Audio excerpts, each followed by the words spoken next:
మీరు బీజేపీ మద్దతు పలికిందని కృష్ణయ్య గారు నాకు చెప్పారు. బీజేపీ మద్దతు పలికితే బీజేపీ కింద పార్లమెంట్లో బిల్లు పెడితే ఎవరు ఆపుతారని నాకు అర్థం కాదు. మేము ఓటేయమా, కాంగ్రెస్ వాడు ఓటేయడా, ఎవడు ఆపుతాడు?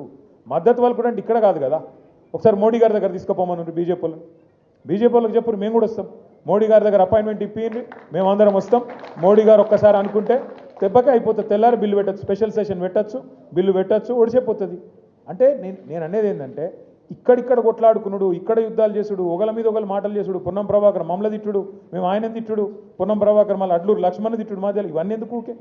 అల్టిమేట్గా ఏంటంటే రాహుల్ గాంధీ గారు, మోడీ గారు వాళ్ళిద్దరికిన కరెక్ట్గా ఉంటే, వాళ్ళిద్దరికిన కరెక్ట్గా అనుకుంటే ఒక్కటే ఛాయ్ కప్పు ఛాయ్ తాగే లోపల ఒడిచిపోతుంది పని. దీనికి మనం చేయాల్సింది కార్యక్షేత్రం ఇక్కడ కాదు. ఇక్కడ బంద్ మీరు ప్రకటించారు, దానికి మా నైతిక మద్దతు ఇస్తాం, తప్పకుండా మీతో నిలబడతాం. కానీ అసలు కార్యక్షేత్రం ఢిల్లీ. ఆ ఢిల్లీలో ఒక జంతర్ మంతర్ ధర్నాతో కాదు.